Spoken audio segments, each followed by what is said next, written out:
Like a bullet train.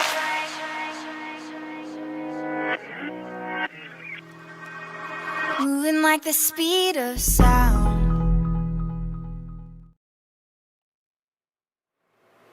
Alright YouTube, it's Chad B coming back at you. Hey, I wanted to do just a quick review, a mini review of this Devil 380. I've been saying before that I was going to do a small review. That was probably about a month ago when I put the maiden video up. So I just kind of wanted to follow up. I'll have some flight video coming. Hopefully within the next few weeks, I'll have some flight vids up. But I just wanted to touch base with how life is going with this Devil 380. So I've had, I guess, about a month now to yeah, you can see it's got some battle scars on it. Yeah, she's battle tested. I've been tearing her up. She's led a hard life. That was, when I got this heli, it was going to be a beater heli. It wasn't going to be any kind of shelf queen. It was going to lead a hard life. So that had a lot to do with my decision to purchase it and give it a try. Let me just start with the build. You guys, you probably saw my build video.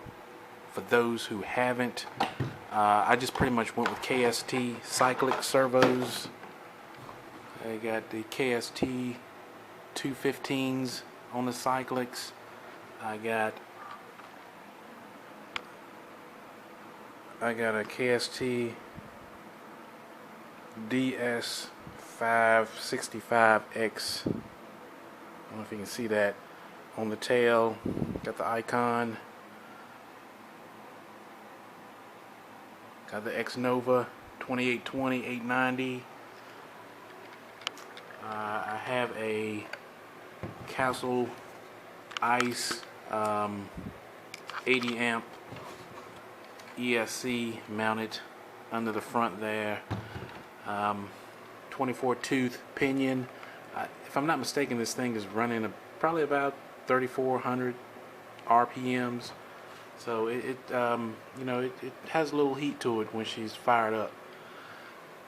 So the build went together smoothly, very smooth. I didn't have any hiccups, any problems with my kit. Again, I'm speaking specifically of my kit that I received. But the build went smooth. Everything went together smooth, smooth as butter. I was very happy with the quality of the kit, the ease in which it went together. No hiccups. The only thing is, it did not come with a manual, so that was no big deal. All you had to do was just go to SAB, just get a Goblin 380 manual. It works. So in terms of kit quality and build, I give it an A+, man. I give it an A+. So that's my take on the build, and I'll let you guys just take a look at the Cyclics and my electronics for just a second here, and then I'm going to move on to the next part of the of my little review. I'm going to try and keep this in little segments, and I'm not going to make it too long and bore you guys too much with it. So here we go. Okay, next up, I just want to talk about the flight, just performance of it. This thing is awesome, man. It's better than I thought it would be. I'm really happy with it. And I think a lot of it too has to do with just the setup that I have. It's kind of a, the head speed on it is pretty amped up, and it's pretty it's pretty live when she gets going. So I'm enjoying it. pretty much perfect for that, for what I wanted it for. I guess at the stage that I am, I'm pretty sure it can, you know, it'll do. You know, this thing is beyond my skill level, so you know, I have plenty of room to grow with this thing. I don't see really parting with it anytime soon. I mean, anytime soon. You know, I'm thoroughly pleased with the performance. It's everything that I hoped it would be, and then some. So, you know, with that being said, I didn't do anything. This is pretty much just the stock setup. Let me just touch on this. I did upgrade the tail spindle with an SAB Goblin, I guess, spindle and dampener assembly there, just to try and just as a precaution for vibes. I think early on when this kit came out, there were some questions about the tail maybe, and some people were getting vibes, and so I just decided I just took the advice of another YouTuber and Devil 380 owner, and upgraded just the spindle dampener piece in there. I kept these grips are specific to the Devil 380. These have the 5mm root blade grips, which pretty much accept a T-Rex 500 tail blade. I mean, you can get these all day for cheap, man. I think you can get a set of 3 at Banggood, BANGGOOD, Banggood.com. That's where I got the kit from. That's where I get all my alert parts from and everything. But I think they have a set of three sets for like, I think it's like $5 or something like that, man. I mean, it's the price is, I mean, it's very reasonable, man. It's really truly amazing, with pretty much the bang for the buck you're getting with this helicopter. So that's about it with that. And the tail is rock solid. So you know, like I've got probably I want to say maybe 50 or so flights on this helicopter, somewhere between 50 and 75 flights on this helicopter, and you know, it's been rock solid, man. Rock solid. No tail vibes, nothing like that. It's rock solid, and she's a little beast. She is a beast. Okay, so that's that for performance. All right, next I think I'm gonna talk about crash cost. All right, let's get into crash cost. As you can see, my canopy's pretty beat up.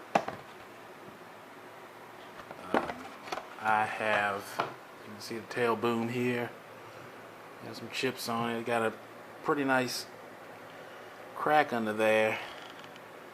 A few other little chips and dings, but I guess I wanted you to see that. As you can see, I mean, this, even though there's a crack there, this boom is super strong. This is supposedly, yeah, I wish I had a Goblin, SAB Goblin 380 to do a side-by-side comparison with, but one of the upgrades to the Devil 380 is that it had a thicker, stronger tail boom. And you know, before I bought this, I mean, I was hanging out in the forums and different places and reading threads, and it seemed like one of the I guess downsides to the Goblin, SAB Goblin 380 was, you know, I kind of kept seeing people saying that the tail boom was weak, Pretty much, I was seeing crash cost. Sometimes, I've seen crash cost. I understand every crash is different. I truly understand that. But I was seeing crashes, 100, 125, 150, sometimes $200 on crash costs for some of the Goblin 380s. And but I just want to say I've had, looking at, I wanted you to see the damage that I had on this helicopter. I've crashed it 4 times. 2 of them were pretty hard. One was extremely hard. I mean, you heard gears whining and ripping and everything. It sounded, I guess it sounded a lot worse than the actual damage that was done. But it went in hard, under power, with speed. So what you see here, this is the original tail boom. This is the original canopies. It has held up through four crashes. So, and even though there is a crack in this tail boom, it has not compromised the structural integrity of the tail boom. It is rock solid. There's no bending or any flexing, really. There's nothing. This thing is like super strong and ready to go, and I'm going to beat it up some more. Hopefully I get a few more crashes out of it. I'm going to fly this tail boom until it just structurally cannot hold up any longer. So as far as crashes go, my crash costs have been, of course, blades. But let me just say, if you use Alert blades, and you can usually get all the components through Banggood, BANGGOOD.com. They actually have 380 millimeter blades for $15. You go outside that, you start getting into switchblades or your Zills and your other brand blades. You're going to be looking at probably $45 or so, $45-$50. But you can actually get replacement blades for this thing for $15. So usually in a crash, you lose your blades. I have not broken any of the swash linkages in any of my crashes. My servo horns, a few of those have broken. So it's just a matter of replacing the servo horns. And I have stripped the gear, so I had to replace one of the gear sets inside one of the Cyclics. So and that's usually about it. Sometimes you may break the tail push rod. But so all in all, what you're looking at, you're looking at about $15 for blades. I'm thinking, a pretty bad crash, you strip a gear set. Another $7 for your gear sets, so you're up to $22. You might break your landing skids. I think that's another maybe $7 or $8. So you're looking at about $30. And you might break your tail rod, your tail control rod. I think that's another $5. So about $35. And typically this little nylon, you can't really see it, but there's a little nylon bolt there that it'll snap and the boom will come off and it'll break away. So, and that's usually, you get a pack of those for, a pack of 3 or 4 for about $5. So I guess you break that out. So you're looking at probably, I'm gonna say between $30 and $40. Probably my worst crash has been about $40. I put it that way. I've had my last crash was actually, I think I just broke a blade and I broke a horn, and I think that was pretty much it. So my worst crash has been about 40-ish. I say 45. My smallest crash has been about $20. So that's been my average. And like I said, two of my crashes were pretty hard. One of them was extremely hard. I thought I did way more damage than than actually came out of it. So with that being said, in regard to crash calls, I mean, this thing has been a lot better and a lot more reasonable than I ever thought it would be. And so I'm very, very happy with that. And as far as repairing this thing, I mean, it's a lot easier than the typical pod and boom. For example, the Gowie X3 that I had, this helicopter is easier to repair than that.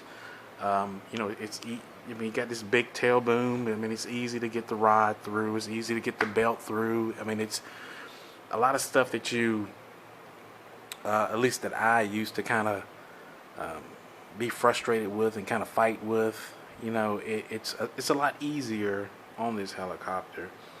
As you can see, there's not many parts to it. I mean, there's really not much to it. So what I want to say is, if you are very concerned about crash cost, which I was, and that's usually a priority concern for me,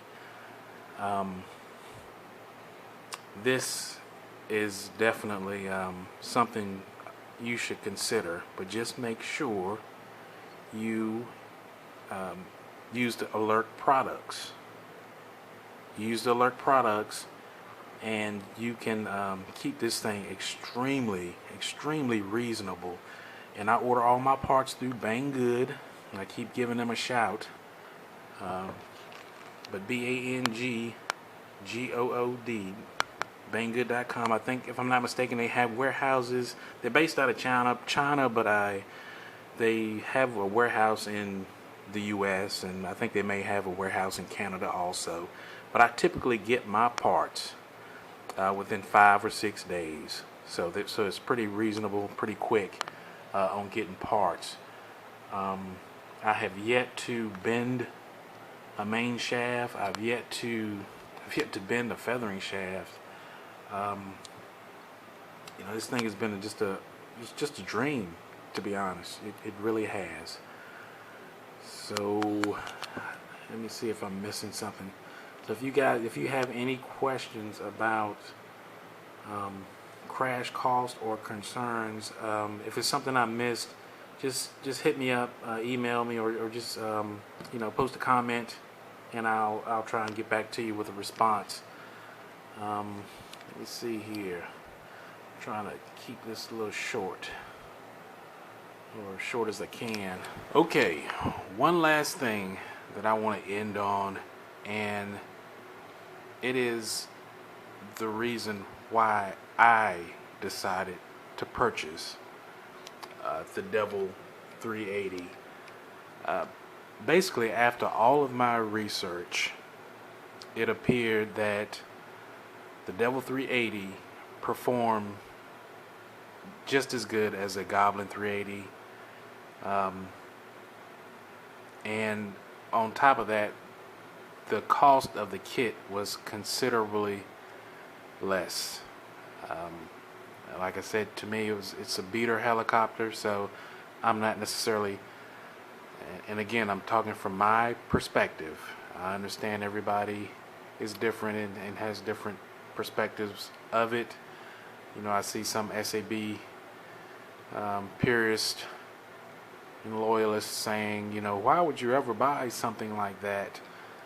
I personally saved almost $150 between purchasing this and the as opposed to getting a Goblin 380 kit. When I bought this was about $240. The Goblin kits I was looking at the time were about $395. So, you know, that was enough. That was worth it to me. That savings was enough because I'm on a budget in this hobby. So, you know, that's a big consideration for me. So I'm looking at a helicopter that flew every bit as good as a Goblin 380 and was $150 less for me. Now I understand, you know, some companies may offer different deals on Goblins and things like that, but at the particular time I was looking for one, that made a big difference to me. So that savings was enough to pretty much buy me my IKON that I put on it. So I just put it right back into the electronics. That was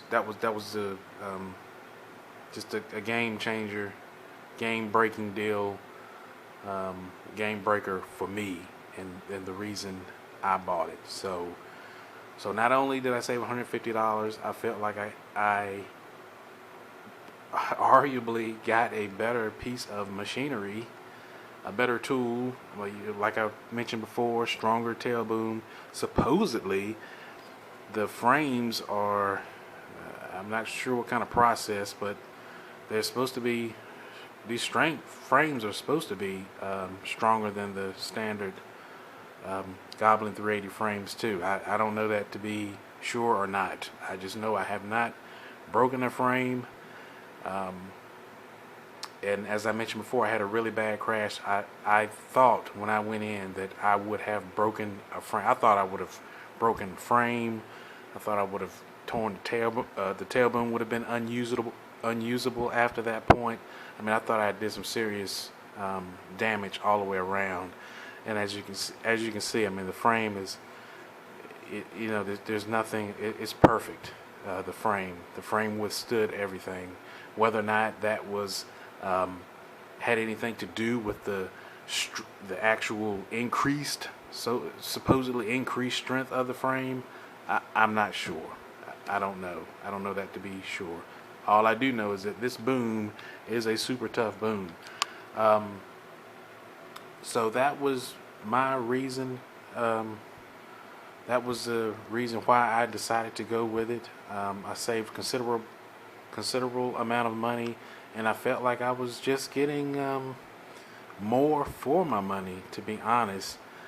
I know some people talk about resale. Well, you got a clone, it's not going to resell. I'm not interested in resale.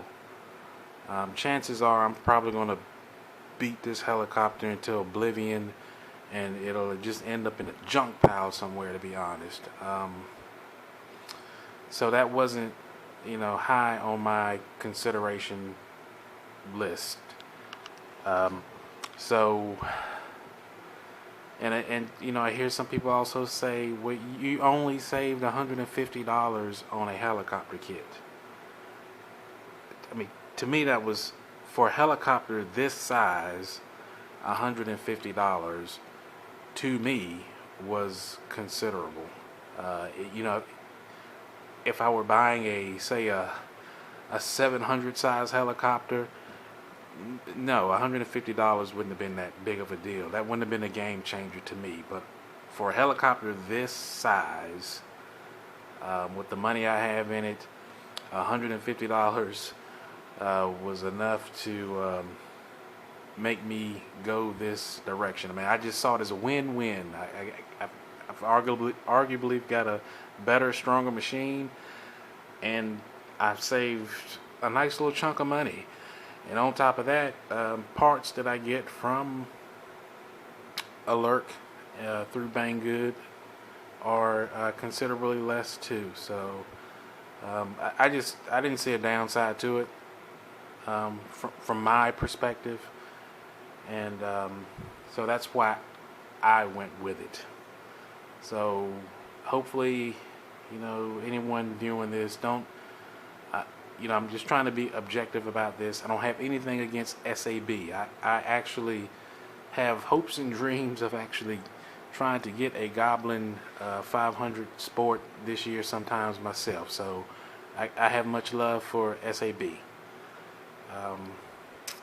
So anyway, I'm not going to keep rambling on. There you have it. Hopefully this has been somewhat of a helpful review. I'm sorry if it drug out a little longer than expected, but hopefully I gave you some good information. And if I missed out on anything, going over anything, just drop me a line, let me know, and I'll see if I can respond or try and get you that information.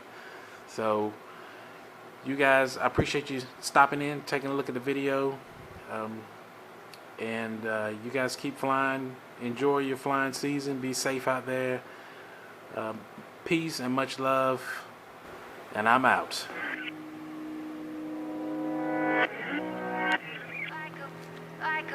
Like a bullet train.